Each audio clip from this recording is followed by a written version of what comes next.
กดไลค์กดแชร์กด Subscribe ด้วยนะคะสวัสดีค่ะสบายดีทุกคนจ้ามาเด้อทุกคนมากินข้าวปุ้นนำกันทุกคนกินข้าวปุ้นนำกันเด้อจ้าหลายๆเด้อข้าวปุ้นซื้อมาเด้อทุกคนบ่ได้เฮ็ดเอง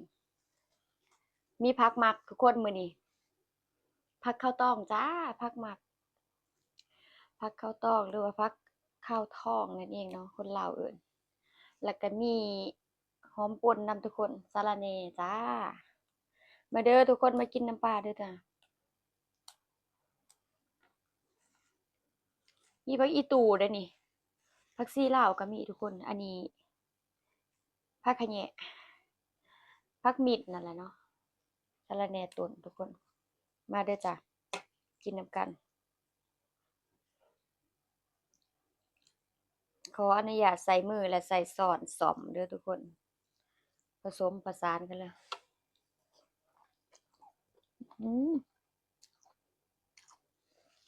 เข้มข้นแฮะ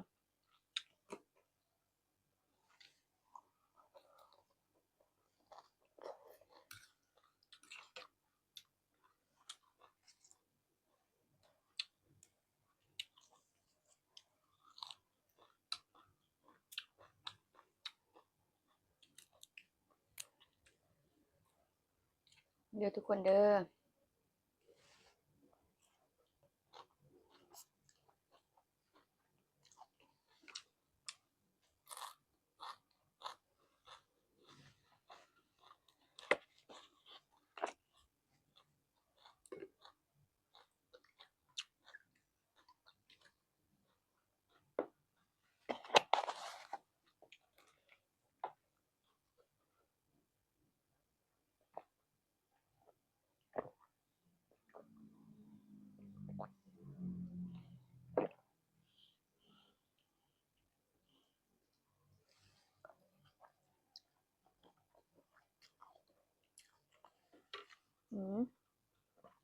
พริกทอดเบิดใจเลยพริกทอดหอม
ข้าวปุ้นน้ำยากะทิทุกคนข้น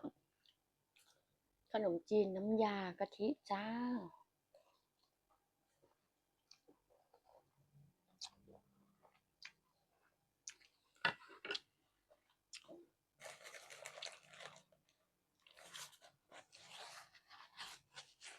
คิดเห็นค่ายังหน่อย กินข้าวปุ้นแล้วก็สูดมันบ่ดูดเส้นนะทุกคน มันดีดเข้าตาให้จนว่า เส้นมันดีดเข้าตาให้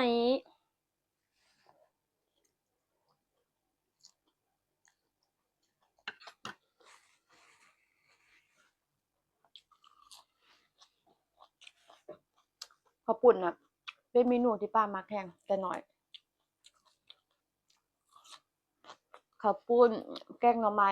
ตำบักหุ่งทุกคนเป็นเมนูที่มักเบิดใจแต่ค่ายังน้อยนะใหญ่มากก็รู้สึกว่าช่วงหลังๆเจ้าของแบบว่า เบื่ออาหารบ่ค่อยอยาก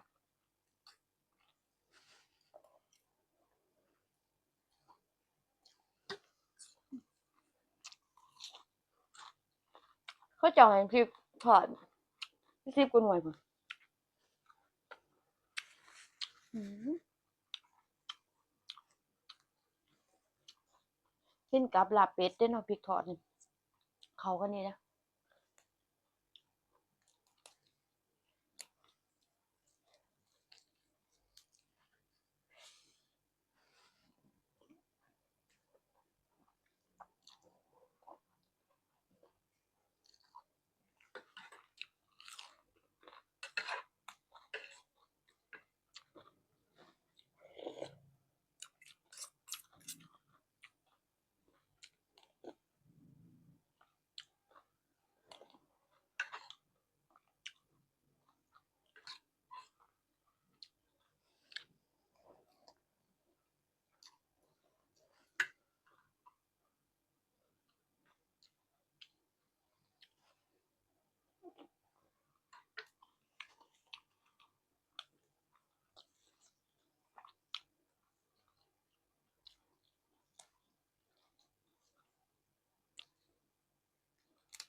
ถ้ามีผักเข้าท้องอะทุกคนผักเข้าท้องนะผักอื่นน่ะจะขายบ่ออก เพราะป้าน่ะเป็นคนที่มักแฮงมักผักเข้าท้องแฮงจำได้สมัยก่อนตอนยังน้อยอะกินผักบ่เป็นต้นน้อยๆดำๆหัวหยิกๆ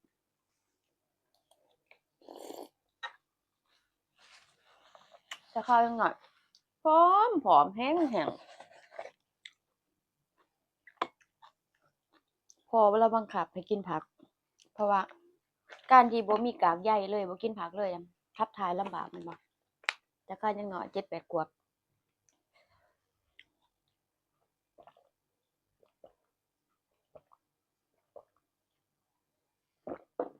พอเราบังคับให้กินผักให้กินกับข้าวได้หลากหลายซี้นะเพราะว่าเป็นคนที่กินยากเลือกกินนะทุกคน จากนั้นมาก็กินผักเก่งมากกินเก่งมากแล้วก็กินมาตลอดกินผักมาตลอดจนมาฮอดจุดเปลี่ยนตอนท้องน้องทีน่ากินผักบ่ได้กินผักบ่ได้เหม็น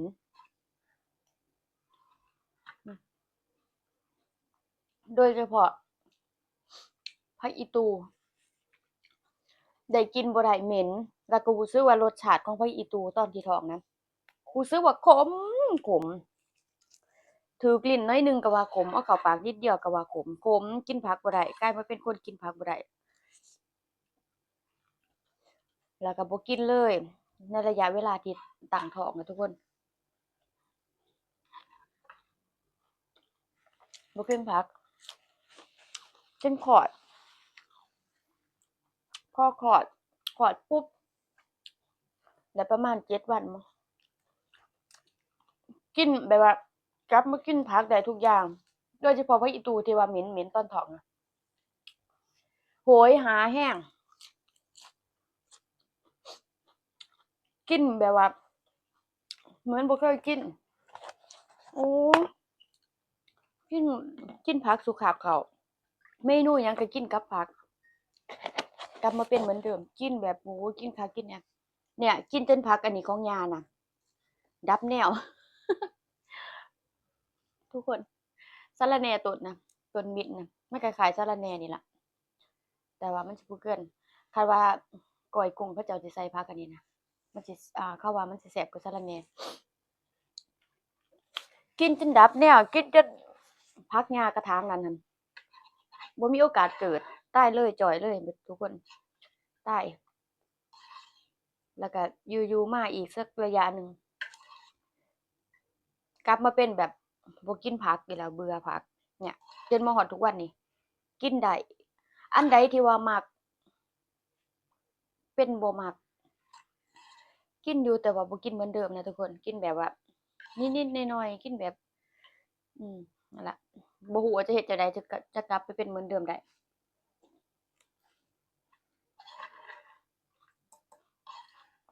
ปกติป้าเป็นคนมักกินผักแห้ง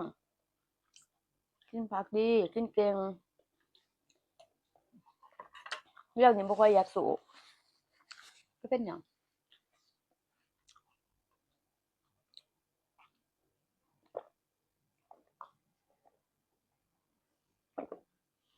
ทุกคนจ๋ากินเบิดแล้วสำหรับคลิปนี้ขอตัวลาไปก่อนเด้อจ้าไว้พอกันใหม่คลิปวิดีโอหน้าเด้อถ้าเบิ่งวิดีโอหน้าว่าป้าจะถ่ายอิหยังลงเนาะทุกคนเนาะมื้อนี้ขอตัวลาไปก่อนสบายดีสวัสดีค่ะไปแล้วจ้าบ๊ายบายจ้า